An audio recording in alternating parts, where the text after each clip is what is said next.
Some endings are not silent. They are a roar of injustice that echoes in the quietest places. For Elena Ramirez, age 37, her ending came on a Tuesday, on a road that led to nowhere, under a sky that offered no shade.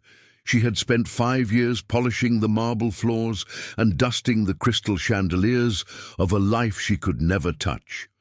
A life that belonged to Marcus Vance. Elena wasn't just a maid. In the hollow halls of the Vance estate, she was the only source of warmth, especially for Leo, his father, Marcus Vance, a 42-year-old titan of industry, provided everything money could buy and nothing a child truly needed. "Are you sad today, Elena?" Leo asked, his voice small. Elena paused, turning to him with a gentle smile that didn't quite reach her eyes. "Just a little tired, Leo. Big house, big job." "Father is angry again," Leo whispered, as if the words themselves were dangerous. "He was yelling on the phone about something called market volatility." Elena knelt down to his level, her rag still in hand. "Your father has a lot of important things on his mind. It doesn't mean he's angry at you." She was a master at building bridges over the emotional chasms Marcus left in his wake. Their moment was shattered by the sharp click of expensive shoes on marble. Marcus Vance entered the room, his phone pressed to his ear, his face a mask of cold fury. He was immaculately dressed in a suit that probably cost more than Elena's car. He didn't acknowledge his son or the woman who kept his home pristine. "I don't care what the projections were. I want results, not excuses. Liquidate the assets, all of them, now." He snapped the phone shut, his eyes scanning the room. They landed on a small porcelain bird on a side table. He picked it up, his thumb rubbing over its delicate surface. It was his late wife's. "This is Dusty," he said, his voice dangerously low. He wasn't looking at the bird. He was looking at Elena. "I apologize, Mr. Vance. I was just about to get to this section," Elena said respectfully, standing up.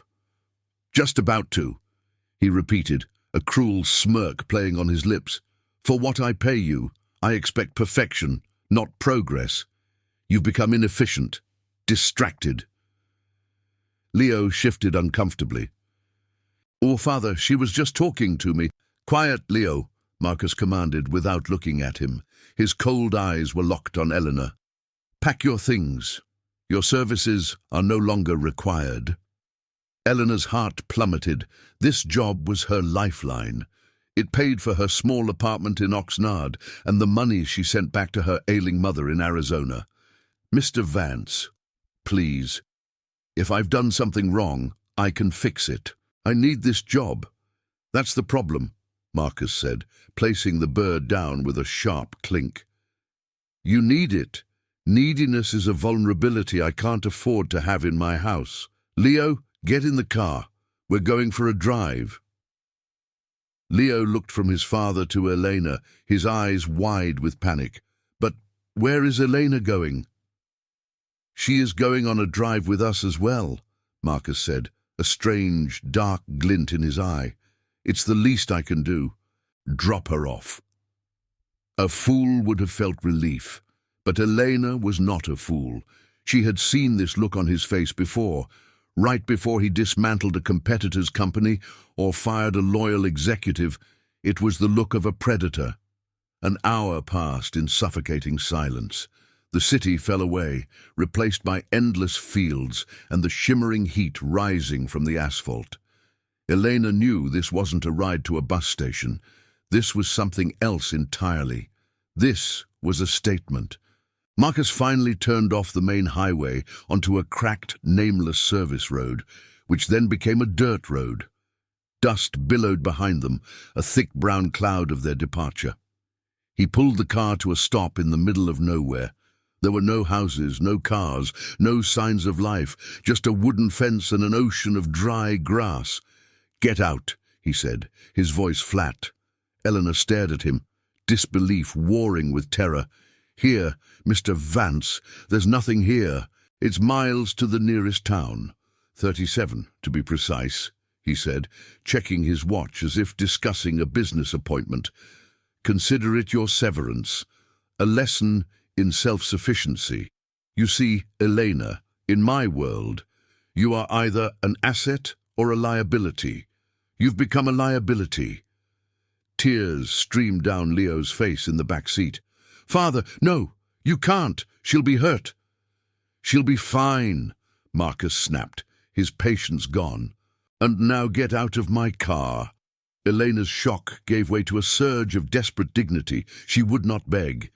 She opened the door and stepped out into the oppressive heat. The dust immediately coated her sensible shoes.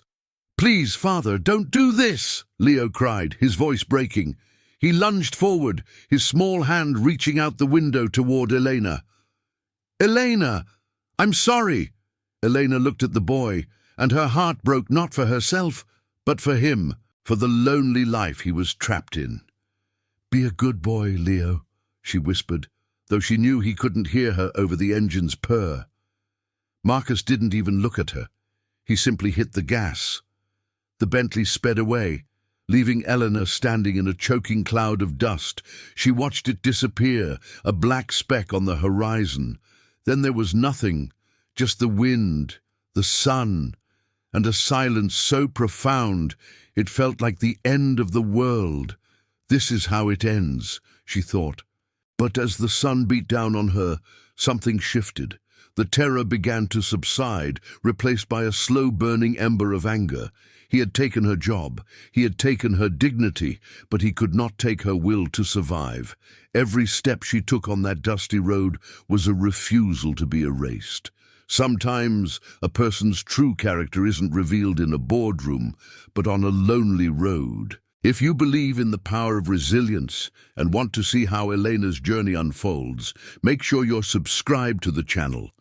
We share stories like this every day, and you won't want to miss what happens next. Hours bled into one another. The sun climbed to its peak, then began its slow descent. Elena's water was long gone.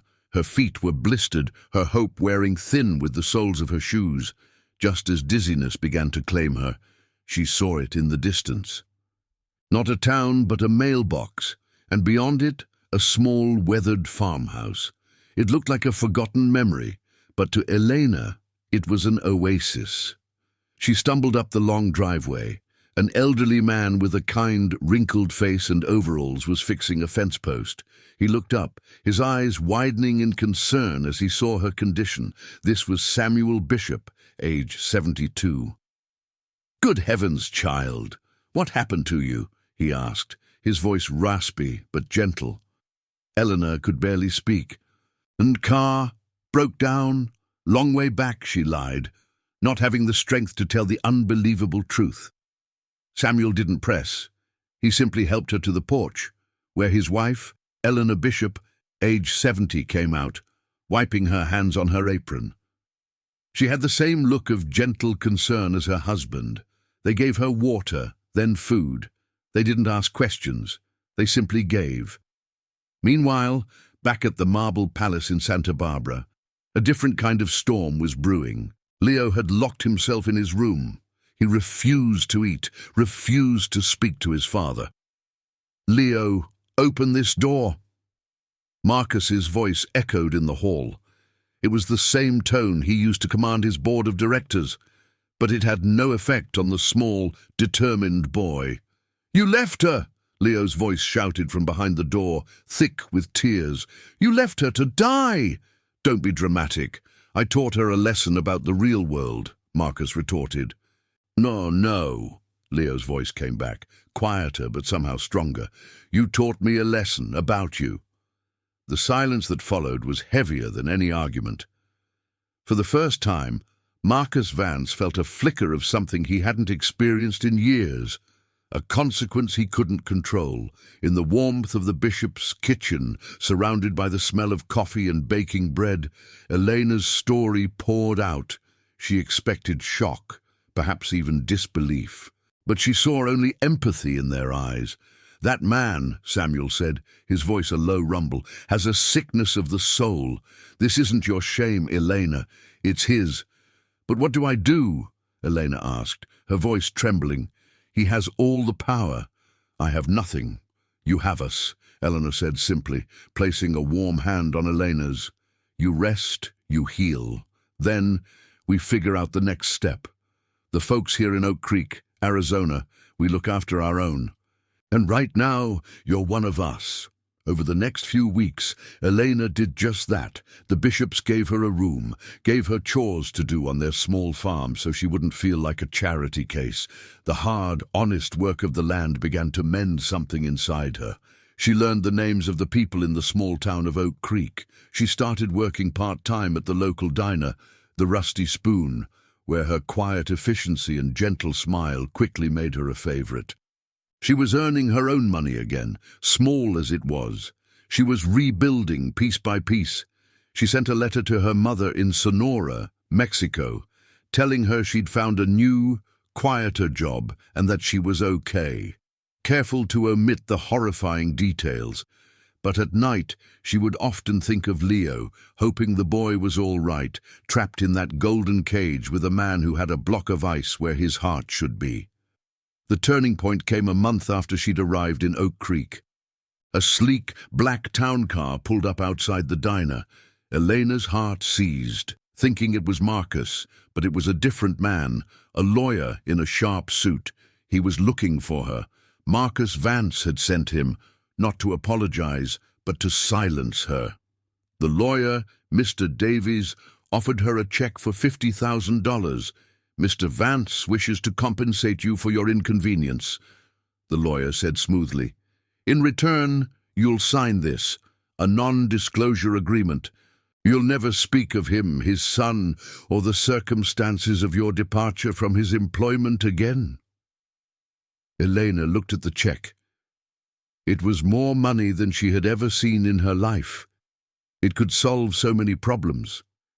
She could buy a small house, take care of her mother for years. It was a golden key, but it was also the key to a cage. She thought of the bishop's simple kindness. She thought of the dignity she'd found in honest work. And she thought of Leo's horrified face in the rear-view mirror. Signing that paper would mean Marcus was right, that everything and everyone had a price. "No!"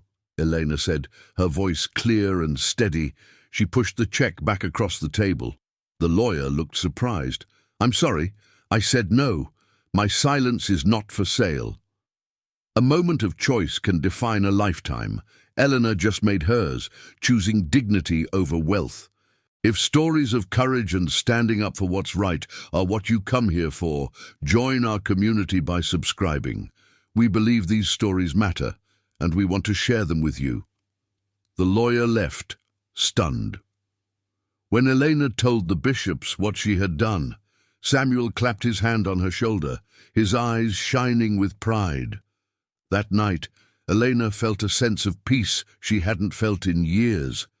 But she knew it wasn't over. Marcus Vance was not a man who accepted the word no. She was right. The next week, things in Oak Creek began to change. A health inspector, Mr. Henderson, showed up at the Rusty Spoon with a list of sudden, frivolous violations. The bank that held the mortgage on the bishop's farm, Oak Creek Mutual Bank, sent a letter, suddenly calling in a balloon payment they weren't expecting for another year. It was Marcus, using his vast power to squeeze the life out of the small town that had given her refuge. The townspeople were scared. Elena saw the fear in their eyes and was consumed by guilt. Her fight was hurting the very people who had saved her. She was ready to give up, to leave town and disappear for their sake. She was packing her small bag in her room at the farm when Elena came in. "What are you doing?" she asked gently. "I have to leave," Elena whispered, tears welling up. "He's hurting you all because of me. I can't let that happen." "Nonsense," Elena said, sitting beside her and taking her hands. "This isn't your burden alone. This is about right and wrong.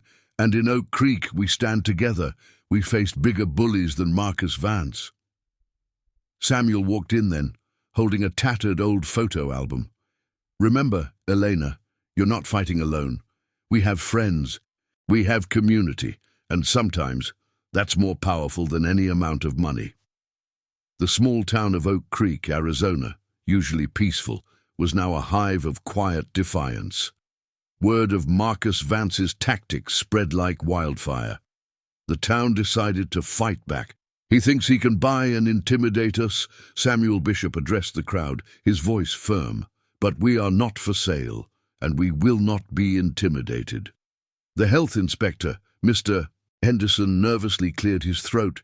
"I've reviewed the violations at the Rusty Spoon. Frankly, they're absurd. I'm filing a report stating that no action is required." A cheer went up from the crowd. Then came the bigger challenge, the bank. Marcus Vance was systematically buying up the bishop's mortgage loan, intending to foreclose. But what he didn't know was that the Oak Creek Mutual Bank was more than just a financial institution. It was a pillar of the community, run by honest, local people.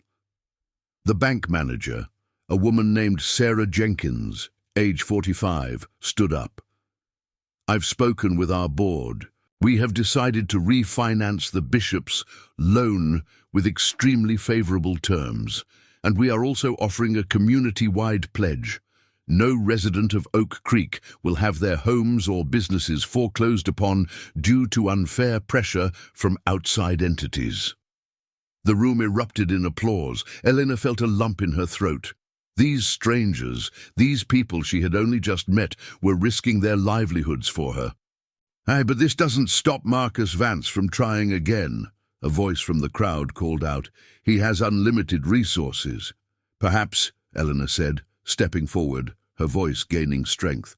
"But he underestimates something far more powerful than money. A united community. He wants to silence me. But my story isn't just mine anymore. It's ours. And we won't let him do this to anyone else." The story of Oak Creek's defiance reached the ears of a determined local journalist, Brenda Chen, age 39, from Phoenix.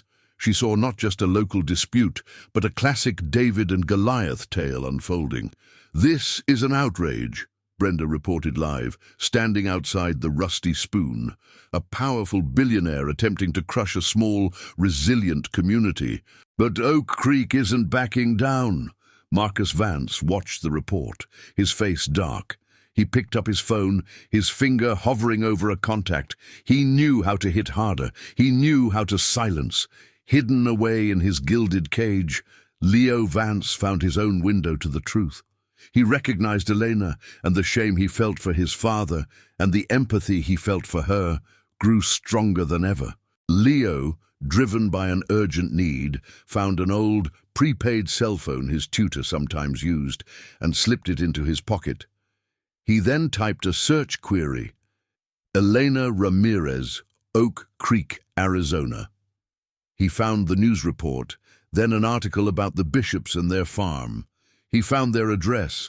The following day, Marcus Vance is in a high-stakes meeting with his lawyers, discussing legal action to silence Brenda Chen and financially cripple Oak Creek.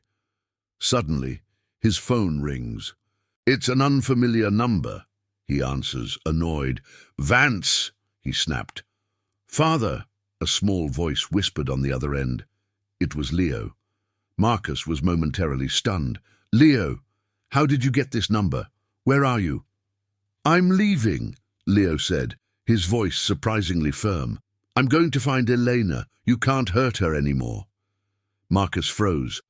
"What are you talking about? You're not going anywhere." "This is absurd." "You taught me a lesson about you," Leo repeated, his voice echoing his earlier words, "and I don't want to be like you." The phone clicked dead. Marcus stood there, a billionaire, a titan, utterly powerless. His son, his only child, had chosen another path, and that path led straight to the woman he had tried to destroy. For Marcus Vance, the world had truly turned upside down. His assets, his power, his influence, none of it mattered now. His son, the one fragile connection to his late wife, had chosen another path, and that path led straight to the woman he had tried to destroy. Leo's journey was arduous. He was a pampered child, unaccustomed to the harsh realities of public transport and meager meals.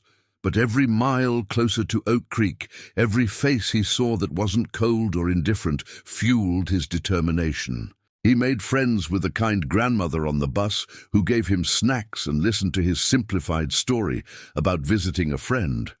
He was learning. He was growing. When Leo Vance finally stepped off the bus in Oak Creek, he was a different child, dirty, tired, but with a light of purpose in his eyes. He walked directly to the diner, remembering the name from the news report. Elena looked up from wiping the counter, and her rag dropped to the floor. "Leo," she whispered, disbelief etched on her face. Leo ran to her, throwing his arms around her waist. "Elena, I found you. I ran away." The diner went silent. Samuel and Eleanor, who were having coffee, rushed over. "What's going on?" Samuel asked. "It's Leo," Elena explained, tears streaming down her face. "Mr. Vance's son." Marcus Vance arrived in Oak Creek like a storm front, his black Bentley and entourage a stark contrast to the sleepy town. He burst into the Rusty Spoon, his face contorted with rage and fear. "Leo, get over here this instant," Marcus commanded, his voice booming. Leo, clinging to Elena's leg, shook his head. "No, father, I'm staying with Elena."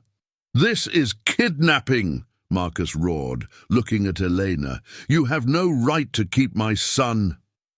"He came here because you abandoned me," Elena said, her voice clear and strong. "And he chose to stay because you taught him what kind of man you are." Samuel stepped forward. "Mr. Vance, your son is safe here. He's with people who care for him." "And who are you to speak to me?" Marcus sneered. "We are the people you tried to destroy," Eleanor added, her eyes unwavering. "And we stand with Elena." The diner was silent, save for Marcus's heavy breathing. He looked at his son, then at Elena, then at the united faces of the townspeople. For the first time, Marcus Vance felt truly outnumbered, truly exposed. His power, his money meant nothing here. Marcus made a move towards Leo, but the boy recoiled, burying his face in Elena's side. The silent resolve of the townspeople, their presence a physical barrier, made it clear. He couldn't simply snatch his son and leave. This wasn't a boardroom. This was Oak Creek. "This isn't over." Marcus snarled, his eyes blazing. He stormed out of the diner, his expensive shoes crunching on the gravel. His lawyers and security followed, leaving a tense silence in their wake. Leo looked up at Elena, his eyes full of fear. "He'll come back, won't he?" "Perhaps," Elena said, gently stroking his hair. "But we'll be ready." The weeks that followed were a whirlwind of legal filings, news cycles, and intense emotional battles. Marcus Vance launched a full-scale assault, legally and publicly, to reclaim his son and discredit Elena. But he hadn't anticipated the formidable defense mounted by Oak Creek. Brenda Chen's news reports became national. The image of the abandoned maid, the cruel millionaire, and the brave little boy resonated with millions. Donations poured into Oak Creek to help the bishops and other businesses Marcus had targeted. The bishops, with the help of the town, found a tenacious public interest lawyer, Ms. Sophia Rodriguez, from a small firm in Tucson, Arizona. Sophia, age 38, was known for taking on impossible cases against powerful entities. She took Elena's and Leo's case pro bono, fueled by her own sense of justice. In court, Leo's testimony was heartbreaking and powerful. He recounted his father's coldness, his mother's death, and finally, the horrifying moment Elena was abandoned. He spoke of Elena's kindness, of the warmth he found with her, and how he never wanted to go back to his father's empty mansion. Marcus Vance's lawyers painted Elena as a gold digger, a kidnapper. But the sheer weight of evidence, combined with the genuine love between Elena and Leo, and the strong community support, began to chip away at Marcus's carefully constructed facade. The judge, Justice Evelyn Hayes, age 62, a no-nonsense woman with a reputation for integrity, listened intently to every word. The case became a national sensation, a proxy battle between heartless wealth and human decency. The courtroom in Phoenix was packed. Every major news outlet was present. The custody battle had become a referendum on human values. Marcus Vance, usually so composed, faltered under Miss Rodriguez's relentless questioning. He was forced to admit to abandoning Elena, to leaving her on a deserted road. He stammered when asked about Leo's emotional well-being, about his lack of presence in his son's life. He looked not like a titan, but a broken man clinging to a semblance of control. Then it was Leo's turn. With Elena by his side, he spoke with a courage that belied his 10 years. "My father, he just cares about money. Elena, she cares about me. She's the only one who ever really did." His words, simple and pure, cut through the legal jargon and directly to the heart of the matter. Elena then gave her testimony, recounting the abandonment, the kindness of the bishops, the warmth of Oak Creek, and the extraordinary bond she had formed with Leo. Her honesty, her dignity, her quiet strength captivated the courtroom. Justice Hayes listened, her expression unreadable. The air in the courtroom was thick with anticipation as Justice Hayes prepared to deliver her verdict. "This court has heard testimony that paints a stark picture," Justice Hayes began, her voice resonating with authority, "of a child in need of genuine care, of a woman subjected to extreme cruelty, and of a community that responded with unparalleled compassion." She looked directly at Marcus Vance. "Mr. Vance, your actions demonstrated a profound and dangerous disregard for human life and emotional well-being. Your wealth, while considerable, does not grant you immunity from human decency, nor does it qualify you as a fit sole guardian." She then turned to Elena. "Ms. Ramirez, you have shown remarkable resilience, courage, and an undeniable capacity for unconditional love. You have provided this child with the stability, warmth, and genuine care he desperately needs. Therefore," Justice Hayes concluded, her voice firm, "this court awards legal guardianship of Leo Vance to Elena Ramirez.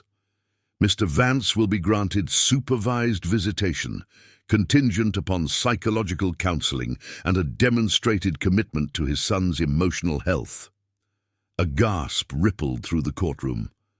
Marcus Vance slumped in his chair, utterly defeated. Elena, tears streaming down her face, pulled Leo into a fierce hug. Samuel and Eleanor enveloped them, forming a circle of love and triumph. Justice, against all odds, had prevailed. Months turned into a year, the dust of kindness had settled, and from it a new life blossomed in Oak Creek. Elena Ramirez, no longer just a maid, was now a respected figure in the community, working with Samuel and Eleanor on a project to help other vulnerable individuals. With Marcus Vance ordered to pay significant child support, Elena and Leo had financial security, but more importantly, they had a family. Leo, thriving in the warmth of the Bishop home and the love of Elena, was a different boy.